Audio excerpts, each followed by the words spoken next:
¿Entonces eres un rey? Tú dices que soy un rey, contestó Jesús. En realidad, yo nací y vine al mundo para dar testimonio de la verdad. Todos los que aman la verdad reconocen que lo que digo es cierto. ¿Qué es la verdad?, preguntó Pilato.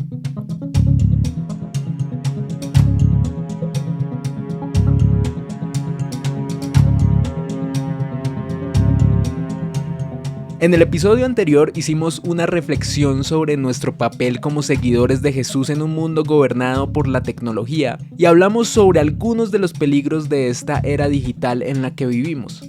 Hoy más que nunca tenemos un bombardeo de información que llega constantemente desde todas las direcciones: redes sociales, internet, noticias, series, películas, opiniones, sermones y prédicas. Estamos rodeados por miles de voces que escuchamos sin filtro y todas ellas afirman ser la verdad. Lamentablemente, una de las grandes consecuencias de la democratización de la información es que precisamente hemos perdido la capacidad para analizar, filtrar y tener un pensamiento crítico con respecto a lo que escuchamos. La búsqueda de la verdad se convirtió en algo efímero y subjetivo que ya no se basa en tener hechos objetivos, sino en las creencias personales, las emociones o peor aún, en lo que dicte el algoritmo personalizado de nuestras redes sociales. Esto es lo que se conoce como la postverdad. Para muchos vivimos en la era de la postverdad. ¿Qué significa esto? Que el concepto de la verdad está diluido y solo nos interesa leer, informarnos o consumir todo aquello que mejor encaje con nuestros puntos de vista y nuestras emociones, sin importar si hay hechos que los respaldan. Esta problemática está llegando a tal extremo que compañías de redes sociales y entretenimiento han tenido que hacer un gran esfuerzo por implementar medidas para poder filtrar las toneladas de contenido que a diario se cargan en sus plataformas y así poner advertencias que avisan a los espectadores que lo que están a punto de ver, escuchar o leer es algo falso. El problema de esto es que estas mismas compañías manejan sus propios intereses y ese contenido que tratan de desmentir solo va en contra de esos intereses. El futuro no pinta mucho mejor. A la ya conocida manipulación de la información por parte de los medios de comunicación tradicionales, ahora se suma el auge de la inteligencia artificial, que está terminando de desdibujar la línea de la veracidad, dándole la posibilidad a cualquier persona de generar imágenes, videos, noticias e información para ser difundida y viralizada en cuestión de segundos. Hoy en día millones de personas asumen miles de mentiras propagadas con intenciones oscuras por internet como la verdad. Noticias falsas, rumores, chismes, un video, un tweet, un pensamiento político, una creencia religiosa arraigada. Todos estos son como ladrillos que forman un edificio que se puede ver como nuestra realidad o nuestra verdad subjetiva, donde una vez más no importan los hechos, no importa la objetividad, sino lo que mejor encaje con nuestra forma de ver el mundo. Pero, ¿qué tiene que ver todo esto con el cristianismo? Bueno, si se quedan, van a descubrir por qué tiene todo que ver con nosotros.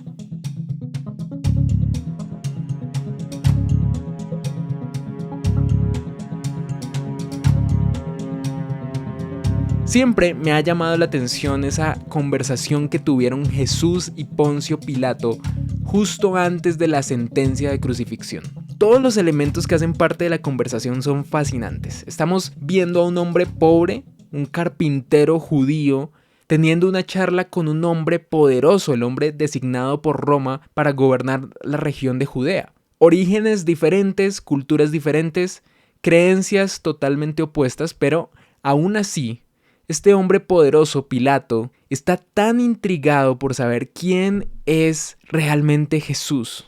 ¿Quién es ese hombre que tiene a una turba de judíos enardecida y pidiendo su ejecución con tanto desespero? Una y otra vez Pilato le pregunta a Jesús: ¿eres un rey? ¿Eres el rey de los judíos? Es entonces cuando Jesús le contesta: tú dices que soy un rey. Jesús le hace caer en cuenta a Pilato que él está construyendo una verdad basada en lo que ha escuchado. En realidad, yo nací y vine al mundo para dar testimonio de la verdad. Todos los que aman la verdad reconocen que lo que digo es cierto. Y ahí es cuando Pilato hace la pregunta: ¿qué es la verdad? La Biblia no registra una respuesta de Jesús a esta última pregunta de Pilato. Y la realidad es que plantearnos esta pregunta es una de las cosas más necesarias que debemos hacer hoy en día, sobre todo viviendo en medio de esta era de la postverdad. ¿Qué es la verdad? Y la razón por la que creo que Jesús no le respondió a Pilato es porque él ya había dado respuesta a esa pregunta. Tiempo atrás, Jesús había hecho una declaración sorprendente y arriesgada cuando Tomás le preguntó: ¿cómo vamos a conocer el camino? Y Jesús le contestó: yo soy el camino, la verdad y la vida. Nadie puede ir al Padre si no es por mí. Jesús mismo se proclamó como la verdad en persona. Pero no solo lo hizo en ese momento, sino también en varias ocasiones Jesús hace referencia a la verdad. En Juan 8:32, Jesús afirmó: y conocerán la verdad, y la verdad los hará libres. En la misma conversación con Pilato, Jesús afirma que todo su propósito y la razón por la que vino a este mundo es para dar testimonio de esa verdad, la verdad, que en el contexto de su inminente crucifixión reafirma que la verdad por la cual él vino al mundo está directamente conectada con él, con su naturaleza. Pero, ¿qué significa todo esto? ¿Qué significa que Jesús se haya proclamado como la verdad? ¿Qué implicaciones tiene? En primer lugar, si alguien dice ser la verdad o se proclama como la verdad, algo que el ser humano ha estado intentando responder por miles de años, tendríamos que conocer a esta persona, ¿cierto? Su naturaleza, de dónde viene, qué hace. Y es interesante porque este es un podcast en donde hablamos del cristianismo y hablamos, obviamente, citamos a Jesús en muchas ocasiones. Y aunque hoy la mayoría de cristianos podríamos afirmar que sabemos quién es Jesús con toda certeza, no era el caso de los cristianos en los primeros siglos. De hecho, se formó una gran controversia gracias a una proclamación que se conoció como la herejía de Arrio alrededor del 300 después de Cristo. Resulta que este hombre, un sacerdote de la ciudad de Alejandría en Egipto, puso en duda la naturaleza divina de Jesús. Sabemos como cristianos o asumimos que Jesús es Dios, el Hijo de Dios. Hace parte de la Trinidad. Pero Arrio afirmaba que Cristo no era igual a Dios, sino una criatura creada por Dios. Llegó a decir que hubo un tiempo en el que el Hijo, es decir, Jesús, no existía. Esto, por supuesto, escandalizó a la iglesia, que en ese tiempo ya se había convertido en la creencia oficial de Roma, y desencadenó el debate que se trató de resolver en lo que se conoció como el Concilio de Nicea. Tal vez han escuchado hablar de él, una asamblea que convocó el emperador Constantino con obispos y líderes de la iglesia cristiana para resolver la cuestión sobre la naturaleza de Cristo como Hijo de Dios. Y para no hacer la historia larga, el concilio condenó finalmente la doctrina de Arrio, que se conoció como el arrianismo a partir de ahí, y se definió una unificación en la creencia cristiana con respecto a este tema. De ahí se derivó el famoso credo niceno, que dicta que Jesús es de la misma sustancia que el Padre Dios, no creado, sino engendrado. El credo de Nicea se convirtió en una piedra angular para la fe cristiana porque estableció una declaración unificada en torno a quién es Jesús y su naturaleza para nosotros los cristianos. Pero no significa que tengamos que creer lo que dice el credo de Nicea simplemente porque nos dicen que eso deberíamos creer. A lo que voy es que la documentación está ahí, la Biblia está ahí, y todos tenemos acceso para estudiar las escrituras, la vida de Jesús, las profecías de su llegada y cómo la historia de la Biblia apunta hacia él. Lo que quiero decir con esto es que aunque en su mayoría los cristianos nos adherimos a las conclusiones del concilio, cada uno tiene la libertad de estudiar por su propia cuenta con la objetividad de los relatos históricos, los evangelios y la Biblia, quién es Jesús realmente. Incluso recomiendo leer e investigar más sobre el Concilio de Nicea y los demás debates que se han generado a lo largo de la historia sobre la naturaleza de Jesús, porque son muy interesantes y creo que son fundamentales para entender con mayor claridad nuestra fe. El libro de Hebreos en la Biblia, cuyo autor desconocemos hasta la fecha también, establece una claridad muy importante sobre la figura de Jesús. Este libro fue escrito para los cristianos que vivían en el primer siglo y además en constante persecución a causa de su fe, y algunos de ellos querían abandonar su creencia por esto mismo.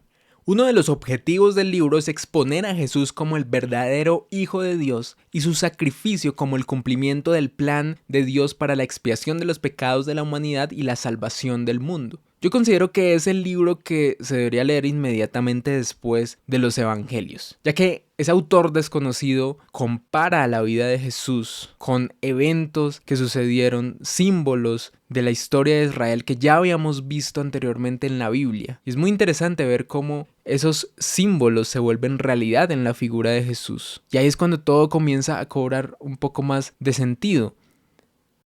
Lo segundo es que si alguien afirma ser la verdad, tendríamos que analizar qué hizo, cuál fue su obra, su propósito, su vida y el destino que tuvo esa persona. Y ya que Jesús mismo afirmó que Él venía para dar testimonio de la verdad, creo que otra de las razones por las que Jesús no respondió la pregunta de Pilato es porque Pilato iba a ser partícipe y testigo de la misma respuesta unas horas más adelante. Y para el lector que sigue el relato del Evangelio, puede interpretarse que la respuesta a esa pregunta está en el resto de la historia que sigue a continuación.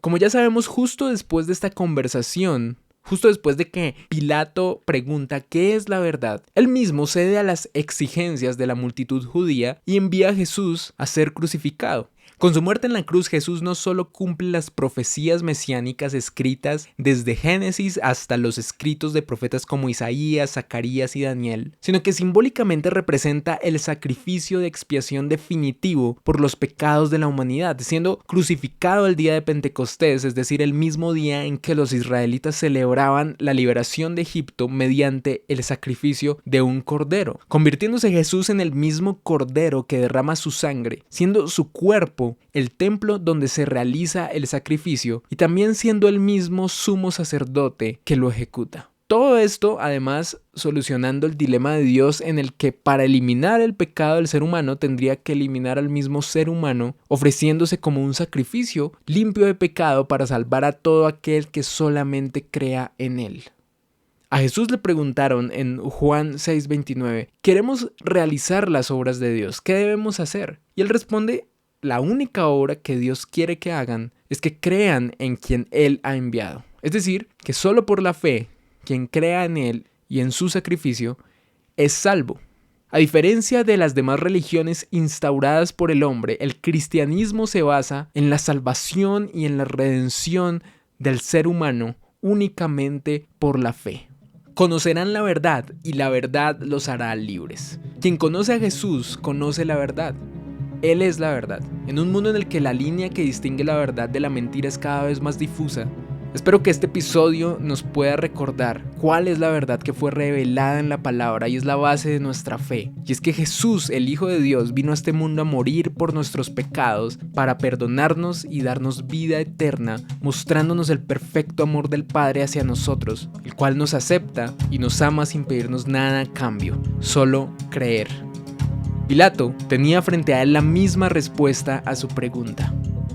El mundo de hoy está lleno de mentiras, noticias falsas, información manipulada de todo tipo en las redes sociales, influencers que nos quieren decir cómo vivir y qué creer, políticos con ínfulas de salvadores y mesías, pero Salvador solo hay uno, y esa es la verdad revelada en Jesucristo, nuestro Señor y Salvador.